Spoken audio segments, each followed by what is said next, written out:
మనం ఒక మూర్ఖత్వంతో మూఢత్వంతో ఉంటాం తప్పించి వాస్తవాలు అంగీకరించలేమన్నది నాకు ఈ అంటే ఇంతకాలం లేదు కానీ ఇరాన్ అధ్యక్షుడు చనిపోయాక తెలుసు. నేను ఎప్పటి నుంచినో ఇజ్రాయెల్ ఇరాన్ వ్యవహారాలకు సంబంధించిన వీడియోలు దేశవ్యాప్తంగా ప్రపంచవ్యాప్తంగా జరుగుతున్న పరిణామాలు అనేక వీడియోలు పోస్ట్ చేసి, బట్ లేటెస్ట్గా ఏదైతే ఇరాన్ అధ్యక్షుడు చనిపోయినప్పుడు పోస్టులు పెట్టినప్పుడు మాత్రమే నాకు అర్థమైంది మన దేశంలో కూడా ఒకవైపు కాదు అసలు పూర్తిగా కళ్ళకి గంతలు కట్టుకుని ఆలోచిస్తారు అన్నటువంటి ఒక ఇజ్రాయెల్ అనేటువంటి దేశం ఎన్ని దేశాల మీద దాడులు చేసింది?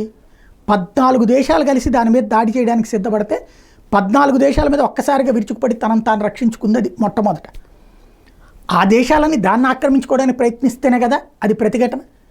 కానీ వాళ్ళు దీన్ని ఆక్రమించుకోవడం తప్పు కాదు, ఆక్రమించుకోవాలనుకోవడం యుద్ధ ప్రకటన చేయడం తప్పు కాదు, వీళ్ళు రిటాలియేషన్ అటాక్ ఇస్తే తప్పు. ఇది ఎక్కడ విచిత్రమో నాకు అర్థం కాల. రెండవ కాన్సెప్ట్ వచ్చేటప్పటికి ఇరాన్ అధ్యక్షుడి హయాంలోనే కదా ఒకప్పుడు అక్కడ పార్సీలకు సంబంధించి బైజెంటైన్ మతానికి సంబంధించిన బైజెంటైన్ పూజించేటటువంటిది, అగ్నిని పూజించేటటువంటి వాళ్ళు.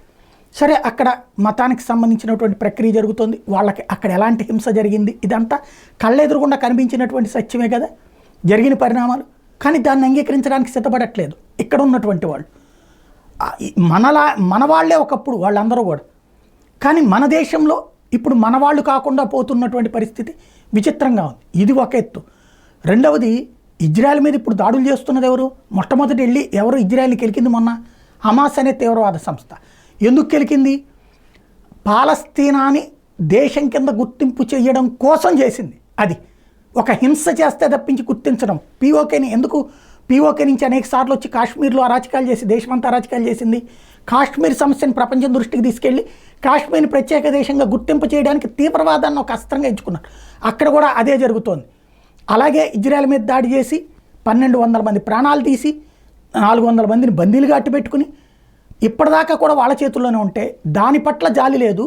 దానికి రిటాలియేషన్గా వాళ్ళని వెతుకుతా ఇజ్రాయెల్ వెళ్ళి దాడులు చేసి అమాయకుల్ని చంపేస్తోందని చెప్తున్నారు. వాళ్ళు అమాయకులని ఎవరు సర్టిఫై చేశారు?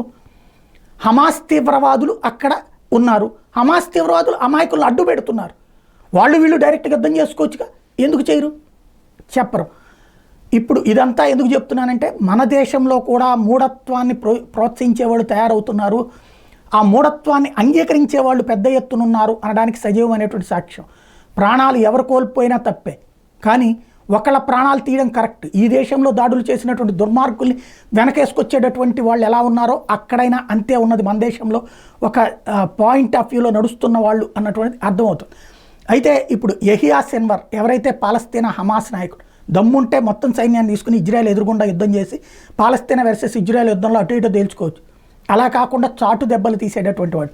పాకిస్తానీ ఉగ్రవాదులు భారత్లో ఎట్లాంటి ఘాతుకాలకు పాల్పడి మళ్ళీ అక్కడికి వెళ్ళిపోతూ ఉంటారో అట్లాంటిదని. ఇప్పుడు వాడైతే పారిపోయి ఎక్కడున్నాడో తెలియదు. సొరంగాల నుంచి వాడు వెళ్ళిపోయినటువంటి మార్గాన్ని ఐడెంటిఫై చేస్తుంది. ఈజిప్ట్కి వెళ్ళి అక్కడి నుంచి సిరియా లెబనాన్ వైపుకి వెళ్ళి ఉంటాడన్నటువంటిది అంచనా వేస్తున్నారు. అతను బయట ఉన్నంత వరకు కూడా ఈ ఘర్షణ వాతావరణం తగ్గేది ఉండదు.